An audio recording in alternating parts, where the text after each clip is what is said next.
we'll start off with your initial thoughts on this event. What value does it add to retailers, to consumers, and to industry body?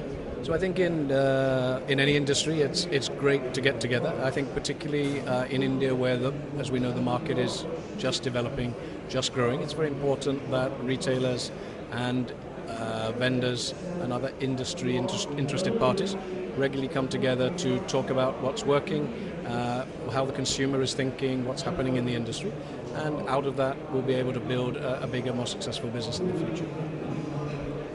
Fantastic thoughts, sir. You have been coming to these events regularly. You were there in the IRF India Retail Forum as well. So according to you, what are the key trends that we see in food and grocery retailing in India? So yeah, you're right. I've came to India 6 years ago, so I've been a fairly regular attendance at various forums. I think number one, the consumer story in India is it's gathering pace. It's happening around us, and I think very little is going to derail that. You've got a very young, connected, travelled consumer who is demanding a wider and broader range of food. And this morning I was talking about our relationship with Waitrose, which is a UK supermarket, probably the best supermarket in the UK, and we've been importing their food to sell in Hypercity stores since 2006. And I was talking about some of the challenges that we're currently having with the regulations for importing food and the cost of importing food.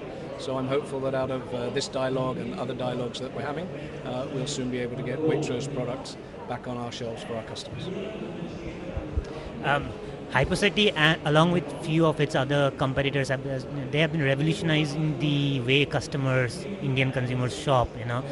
Would you share a few thoughts on the entire shopping experience of Indian consumers and the way you see it growing? Okay, fine. So you said revolutionize. I think maybe that's a slight exaggeration, but anyway, nonetheless, Hypercity is a hypermarket operator. We have 15 stores pan-India, and they range in size from 25,000 square foot right up to 140,000 square feet. And the whole objective is to offer the consumer all of their shopping needs, both weekly, monthly, all under one roof. So it's about convenience, and then it's about offering unbelievable pricing and great value to the consumer, because as a retailer we're able to use some of the high margin products to subsidize perhaps some of the food products. So basically a win-win situation for the consumer. So we've seen both specifically in tier 1 markets and also in 2-tier markets the development of the hypermarkets. Along with other players, we've kind of been refining the model, and we're now looking at, as I say, 25,000 square feet and 50,000 square feet as our kind of two optimum sizes. And then within that, we've been looking at the mix of goods, so we've been increasing the penetration of apparel and homeware, so higher margin categories, so that we can get ourselves into a profitable situation. I think the experience of hypermarkets overall in India is getting the top line has not been a problem. Getting the bottom line to work for your investors and your shareholders has been a challenge for all of us. But I think 2014 is the year when we'll change that mindset and we'll begin to move these businesses into profitability. Sir, in the West we have seen the general tradition is a weekly shopping followed by midweek top-ups, and that's where convenience stores plays a big role. Do you see that kind of a shopping habit coming to India, and how prepared are Indian retailers to take care of it? So I think it's interesting. I think I'm very happy with the hypermarket that it can be a weekly or even a twice weekly shopping trip. I think to answer your question that that top-up shop actually is already here. So whether it is your local Kirana store who's more than happy to deliver straight to your home, whether it's the guy in the street who's pushing a cart bringing you fresh vegetables to your door, it doesn't get more convenient than that. So I think that organised retail, of which hypermarkets play a part, are certainly here and are going to be part of the landscape in the future.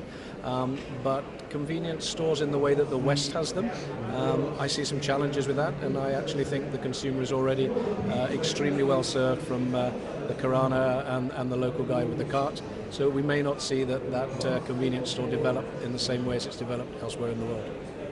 Thank you, sir. And the reason I said that Hypercity has been revolutionizing the customer shopping experience is not only because of the assortment, that customers find there. It's also about the customer service, the excellent service. So could you tell us a bit more about the evolution of customer service in Indian retail and hypermarket? So I think the key thing for the team in 2006 at Hypercity, and I wasn't here then, they wanted to set up the best hypermarket that India had seen. They wanted to set up a hypermarket that was to an international standard, which they were very successful, and they did that.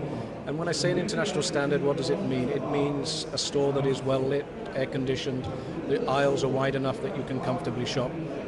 The fixtures and the counters are full of product, and it's all done in a very hygienic and clean environment. So those are kind of some of the key principles of an international hypermarket.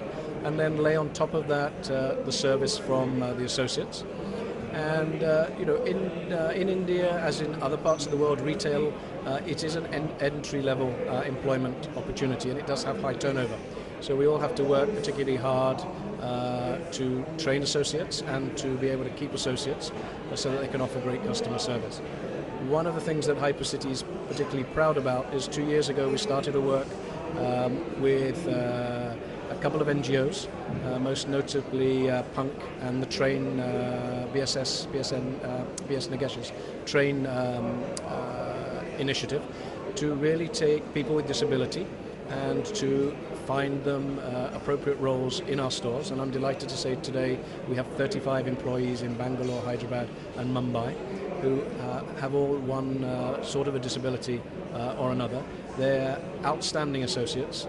They've all stayed with us, so the attrition is very, very low, and they often win awards for giving the best service. So it's been a wonderful experience and something that we're really pushing to develop more in the future.